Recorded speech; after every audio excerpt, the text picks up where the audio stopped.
so that we can move from this prison, you see.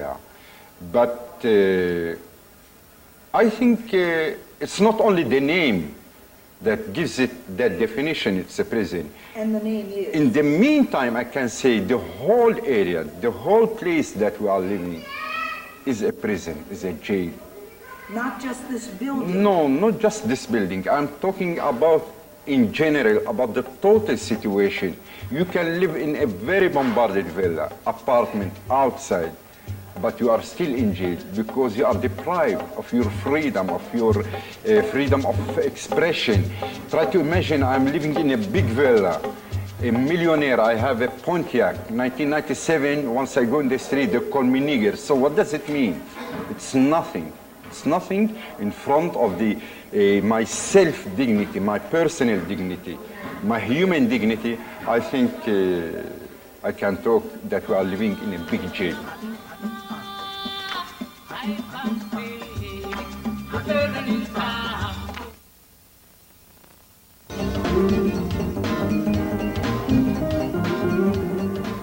But amidst all the politics is the Church of the Holy Sepulchre.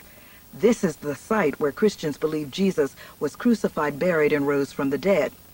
On the church's rooftop lies an Ethiopian monastery. A group of gentle Ethiopian monks live in tiny cells on the rooftop monastery. Their sole mission is to protect and guard the site they believe is where Jesus was crucified and buried, and to be caretakers of their property.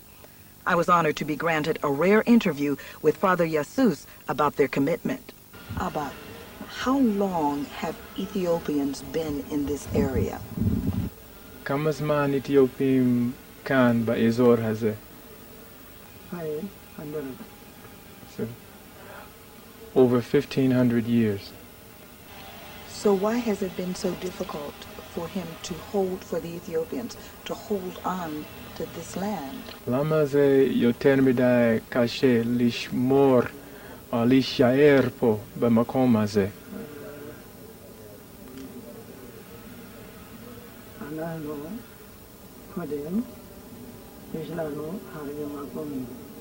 Said, originally we had a number of places here, not just this place, but we were spread out all over this area.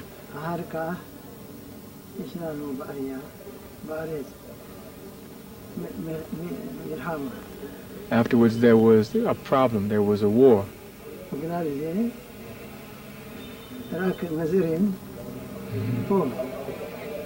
And because of that, only Christians could took this place. And they pressured them and put them out, and then they began to move to establish their tents, residences here on the roof. And now because the Egyptians and the Armenians have taken much of their places here on these holy spots. Ken.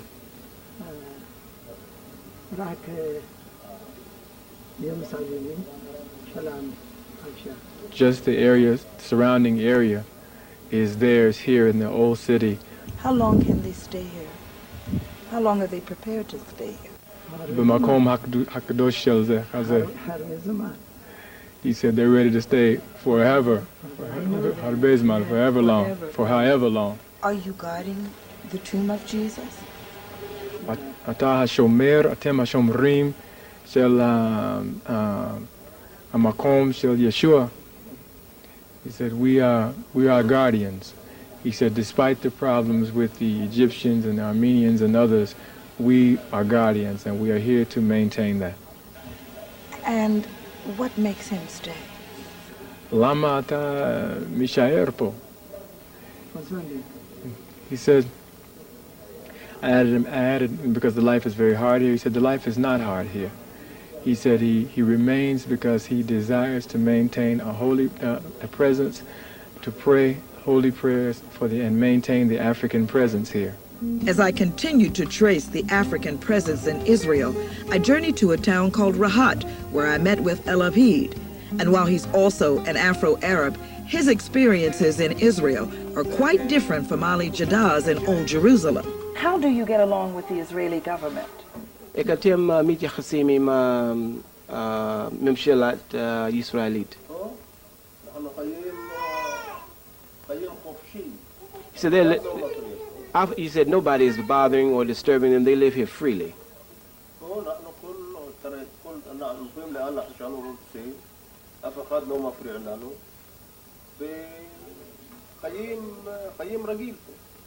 He's saying nobody's bothering them. The children are able to run freely and they're without any problems. They have good relationships and everything is open.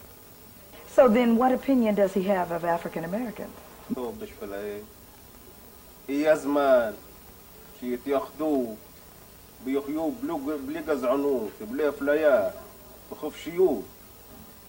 time is, he hopes and prays that the blacks in America begin to become unified and work together to overcome the situations that exist for them at this point. So if he had a message to give to African Americans on how we can do that, what would that message be?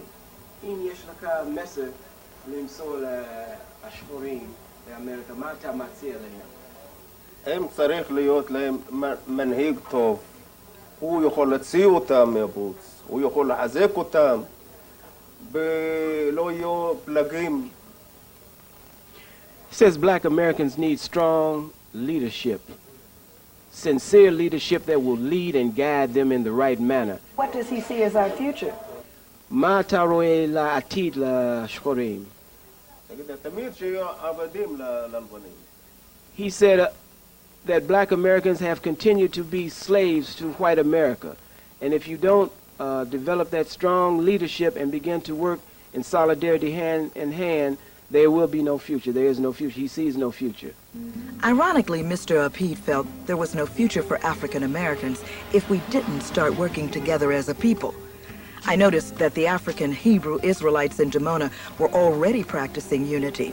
Many of them live in a section of Dimona they have named the Village of Peace. They have a communal lifestyle similar to a kibbutz. The only difference is they don't have the agricultural component. Village members share everything, including the community cafeteria to the guest house, as well as each other's bathrooms. Sharing is a way of life, and it begins at breakfast when the women of the village come together in joyful harmony to prepare the meals of the day. No child goes hungry, and every effort is made to see that every child has a breakfast and lunch. Dinner is a family event, served in the home. These transplanted African Americans have given up soul food as a traditional mainstay in their diet. The African Hebrew Israelites adhere to a strict vegetarian way. Their diets are devoid of meat and dairy products. Tofu forms the basis for a majority of the meals, but don't think the food isn't delicious. We visited a tofu processing factory and got the surprise of our lives when we learned the number of ways tofu can be prepared. From milk to fancy spreads to ice cream, the Hebrew Israelites have become experts at making tofu taste like ordinary food. Almost everything used by the villagers is made in the Village of Peace. The first thing we noticed was the spectacular array of clothing worn by everyone, all made in the sewing center, one of the busiest hubs in the village. Approximately 95% of everything that we wear is made right here in this facility. Can the women just come at will and sew, or do they have to have an appointment?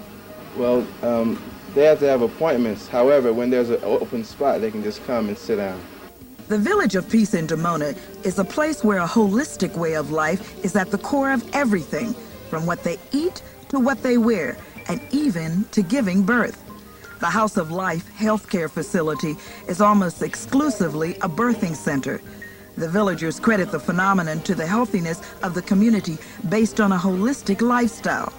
Since opening in 1971, more than 700 babies were born without drugs or unnecessary surgery. This is the birthing room. Right. We're brought into an environment, first of all, that's holy, that's quiet. We have our own midwives, so it's an uncomfortable atmosphere, as well as one of our priesthood stands outside of the door reading certain prayers so that the mother will be more relaxed and more comfortable, and the baby will come into a world, and one of the first things he'll hear is a prayer, the words of Yah. The villagers believe that everything they do must be to the glory of God. The teachings begin with the very young, the future of the village, the children.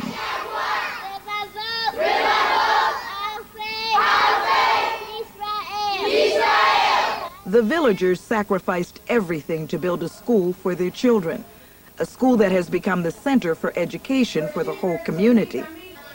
A second-grade teacher whose teaching technique has become a motto in Israel is Samakia Bat Israel. She shows us why her students learn so quickly.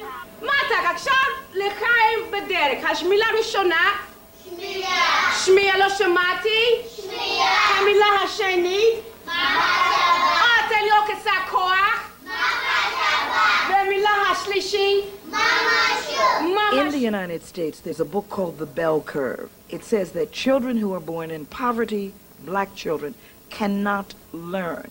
These children came to a bomb shelter. How do you respond to the theory that the environment impacts on learning? Well, it goes back again to the environment, as you stated. It's a positive environment, an enriching environment, and children, I don't think there's not a child in the world that is not able to learn. First of all, I say again, you have to facilitate the environment with positivity, with projection, and then that child sees that, and he's willing and all desire to be molded in that way that you want him to be molded in. Final question. There is an argument, a debate in the United States that religion cannot be taught in school. We notice, we watch this class, that religion, spirituality is a part of it. How do you feel about the American debate? First of all, let's go back and make a slight correction here. Correction I like to make is the fact that religion, in our lifestyle here, our lifestyle is based upon the Holy Scriptures. And I like to say that in our lifestyle, it's not religion, it's a lifestyle. It's a lifestyle the children pray when they enter the classroom. It's a lifestyle of the diet the children eat. It's a lifestyle of the divine dress code. Everything we do here is a divine lifestyle. The children were anxious to show us how much they had learned, so they gathered together in the school courtyard for a special Our Voices tribute. We are now going to recite the 7 prophetic stations of the kingdom of Yah. Holla. 1. Exodus coming out of America, 1967. 2. The establishment of the kingdom of Yah. 3. The formulation of the doctrine of the kingdom of Yah. 4. The heritage gospel of the kingdom of Yah. 5. To acknowledge the holy Shabbat day. 6. Pray whether in the flesh or in the spirit toward the holy temple of Yah, or Jerusalem, the spiritually center for the redemptive struggle. Look at me, I'm a testimony. Look at me, I'm a testimony. I got Yahweh by my side, and I'm safe and satisfied. Look at me, I'm a testimony. You were my strength when I was weak. You were my voice when I couldn't speak. You were my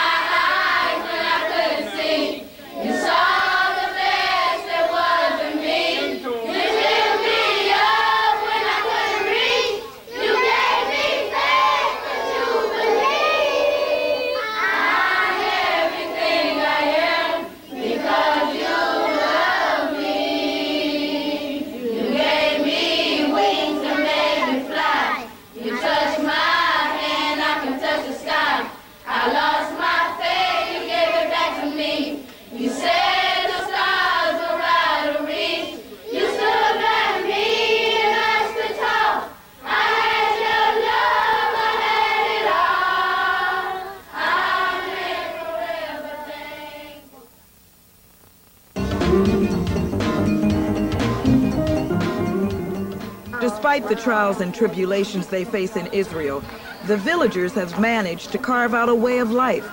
New families are constantly beginning.